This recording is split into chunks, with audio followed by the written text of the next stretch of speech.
નમસ્કાર. ચાલો આજે આપણે ભારતના ઇતિહાસના એક એવા સામ્રાજ્યની વાત કરીએ જે યુદ્ધથી શરૂ થયું, શક્તિના શિખરે પહોંચ્યું અને પછી એક એવો વળાંક આવ્યો જેણે બધું જ બદલી નાખ્યું. આ પ્રતીક તો આપણે સૌ ઓળખીએ છીએ, અશોકનો સિંહસ્તંભ, આપણા દેશનો રાષ્ટ્રીય પ્રતીક.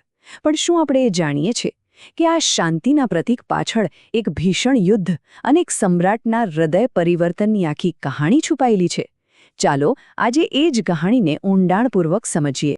તો આપણી વાત શરૂ થાય છે લગભગ ઈસવીસન પૂર્વે 321ના સમયથી. જ્યારે નંદવંશનું શાસન પૂરું થયું ત્યારે ભારતના રાજકીય નકશા પર એક નવા અને ખૂબ જ શક્તિશાળી સામ્રાજ્યનો ઉદય થયો, અને એ હતું મૌર્ય સામ્રાજ્ય. આટલા મોટા સામ્રાજ્યનો પાયો બે અસાધારણ લોકોએ સાથે મળીને નાખ્યો હતો. એક તરફ હતા એકદમ મહત્વાકાંક્ષી યોદ્ધા ચંદ્રગુપ્ત મૌર્ય, અને બીજી તરફ હતા એમના ગુરુ અને માર્ગદર્શક આચાર્ય ચાણક્ય, જે એક કુશળ રણનીતિકાર હતા. આ ગુરુ શિષ્યની જોડીએ ખરેખર ઇતિહાસ રચી દીધો. ચાણક્યનું જે સૌથી મોટું યોગદાન ગણાય છે તે છે અર્થશાસ્ત્ર. આ ખાલી એક પુસ્તક નહોતું, એ તો રાજ્ય કેવી રીતે ચલાવવું એની આખી બ્લૂપ્રિન્ટ હતી. એમાં રાજનીતિ, આર્થિક નીતિ, સૈન્ય રણનીતિ બધું જ હતું. મૌર્ય સામ્રાજ્યનો આખો વહીવટ આ જ ગ્રંથના આધારે ચાલતો હતો. ચંદ્રગુપ્તની નજર બહુ દૂર સુધી હતી. એમણે ઉત્તર પશ્ચિમમાં છેક અફઘાનિસ્તાનથી લઈને પશ્ચિમમાં સૌરાષ્ટ્ર સુધી પોતાનું સામ્રાજ્ય ફેલાવ્યું. તમે નકશા પર જોઈ શકો છો કે એ સમયમાં આ કેટલું મોટું સામ્રાજ્ય હતું, જેવું ભારતીય ઉપખંડમાં પહેલાં ક્યારેય જોવા નહોતું મળ્યું. હવે વાત કરીએ ચંદ્રગુપ્તના પૌત્રની, જે મૌર્ય વંશના સૌથી પ્રખ્યાત શાસક બન્યા. એમનું નામ હતું સમ્રાટ અશોક. ઈસવીસન પૂર્વે 273ની આસપાસ તેઓ ગાદી પર આવ્યા. અશોકના શાસનકાળમાં એક એવી ઘટના બની જેણે ઇતિહાસની દિશા જ બદલી નાખી, અને એ હતું કલિંગનું ભયાનક યુદ્ધ.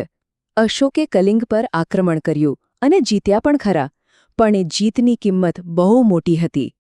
આંકડાઓ ખરેખર ચોંકાવનારા છે. એવું કહેવાય છે કે આ યુદ્ધમાં લગભગ 1.5 લાખ લોકોને કેદી બનાવવામાં આવ્યા હતા. જરા વિચારો તો, 1.5 લાખ લોકો! અને એનાથી પણ વધુ દુઃખદ વાત એ હતી કે 1 લાખથી પણ વધુ લોકો માર્યા ગયા. આખા યુદ્ધના મેદાનમાં લાશોના ઢગલા હતા. આ વિનાશ ખરેખર કલ્પના બહારનો હતો. આટલો મોટો નરસંહાર જોઈને સમ્રાટ અશોકનું હૃદય એકદમ હચમચી ગયું. જીતનો આનંદ તો ક્યાંય ગાયબ થઈ ગયો, અને એની જગ્યાએ પછતાવો અને દુઃખે લઈ લીધી. આ એક જ ક્ષણે એમનામાં એક મોટું પરિવર્તન લાવી દીધું. અને એ પછતાવામાંથી એક નવા અશોકનો જન્મ થયો. સૌથી પહેલાં એમણે કાયમ માટે યુદ્ધ છોડી દેવાની પ્રતિજ્ઞા લીધી. પછી એમણે બૌદ્ધ ધર્મ અપનાવ્યો અને પોતાનું આખું જીવન ધમ્મ એટલે કે નીતિ અને સદાચારના પ્રચાર માટે સમર્પિત કરી દીધું. અશોકે પોતાના નવા વિચારોને ફક્ત પોતાના મનમાં ન રાખ્યા.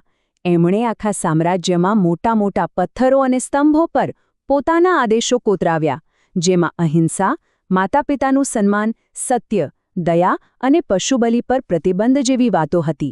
આ સિદ્ધાંતો આજે પણ એટલા જ મહત્વના છે, ખરું ને? તો હવે સવાલ એ થાય કે આટલું મોટું સામ્રાજ્ય ચાલતું કેવી રીતે હતું? એમનો વહીવટ કેવો હતો? ચાલો હવે મૌર્ય શાસનની એ સુવ્યવસ્થિત સિસ્ટમ પર એક નજર કરીએ. એમની વહીવટી વ્યવસ્થા ખરેખર અદ્ભુત હતી. સૌથી ઉપર સમ્રાટ, પછી એની નીચે પ્રાંત, પછી જિલ્લા અને છેક છેલ્લે ગામડું.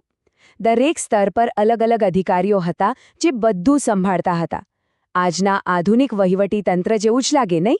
લગભગ ઈસવીસન પૂર્વે 185માં મૌર્ય સામ્રાજ્યનો અંત આવ્યો, પણ એની છાપ, એની અસર ભારતીય સંસ્કૃતિ, કલા અને શાસન પર આજે પણ જોવા મળે છે.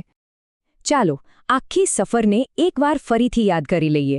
ચંદ્રગુપ્ત દ્વારા સામ્રાજ્યની સ્થાપના, પછી કલિંગના યુદ્ધ, પછી અશોકનું હૃદય પરિવર્તન, અને છેવટે સામ્રાજ્યનો અંત.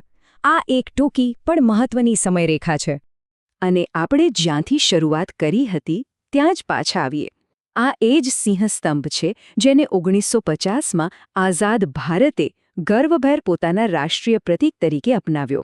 એટલે કે અશોકનો શાંતિ અને ધર્મનો સંદેશ આજે પણ ભારતની ઓળખનો એક મહત્વનો ભાગ છે.